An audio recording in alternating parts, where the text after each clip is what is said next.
Welcome back, guys. It's Jock Sandy from the Broskio squad coming at you with another reaction video.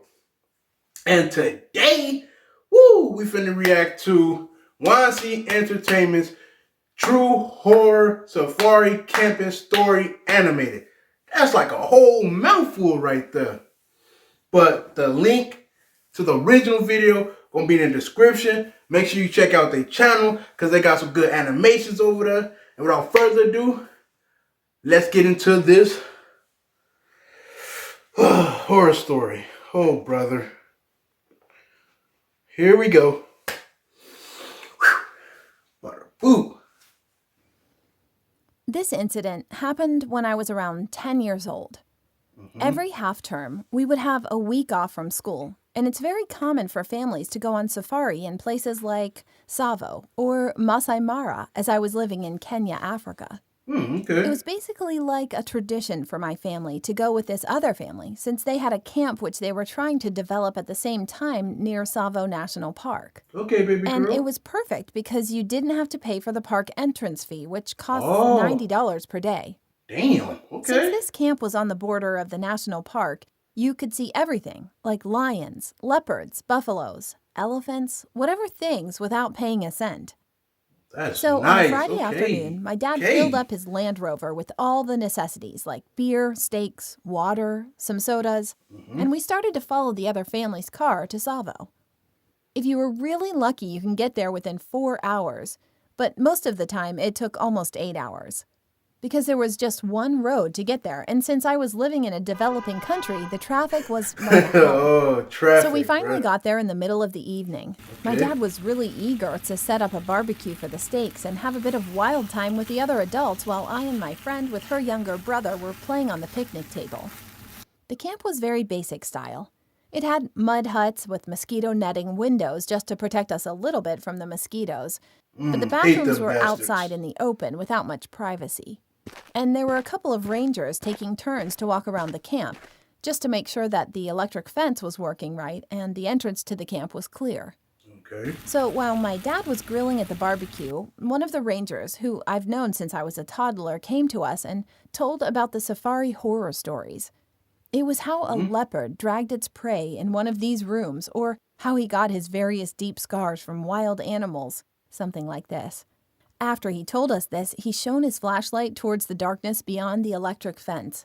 I could see various reflecting eyes, some smaller, some larger. As a kid, I was terrified, but the adults were continuing their conversation. Around 11 p.m., I decided to go to the bathroom. With my flashlight, I could see there were loads of scorpions on the ground. Oh, be careful. As I was walking down the path to the bathrooms, I shone my light towards the fence. And I saw the back of the lion behind the bushes, which means they were much closer to us than what we had expected. I rushed back without peeing and told my parents and the rangers what I saw, and the rangers sent us off to our designated rooms immediately. I was in the hut with my friend and her family, and my dad was with my stepmom. Each parent had a walkie-talkie that had direct contact with the rangers. During that night, I could hear the commotion through the walkie-talkies, but I just shrugged it off. Around 1 a.m., I was dying to pee, so I woke my friend's dad to go with me because obviously I was terrified to go by myself. True, don't go by yourself, Trying his best to girl. reassure me, he said that I couldn't go right now. I couldn't understand why he said that, so I kept questioning why.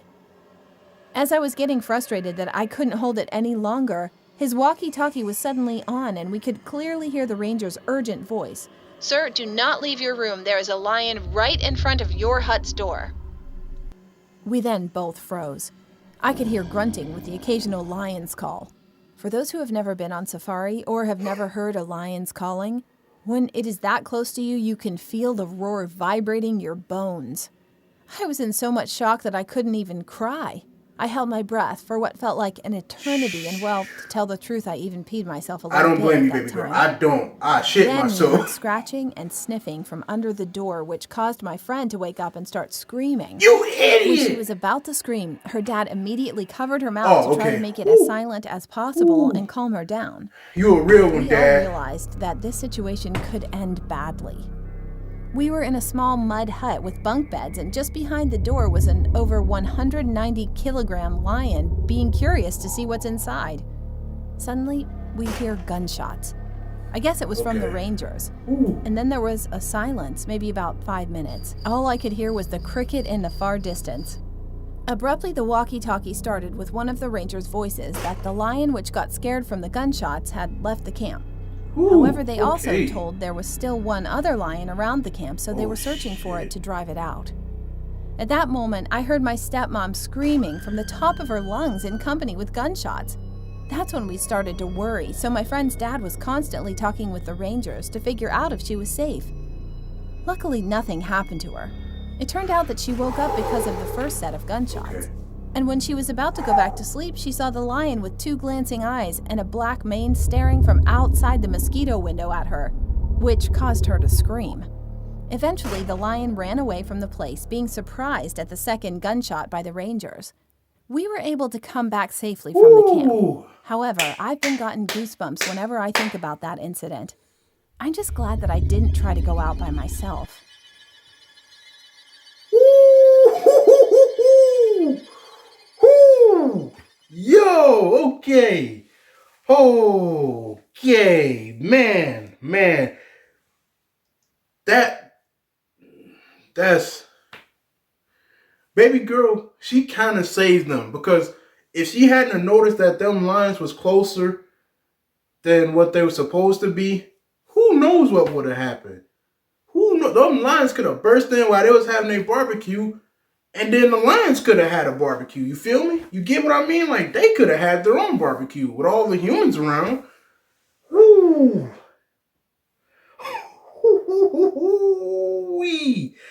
That ended so much.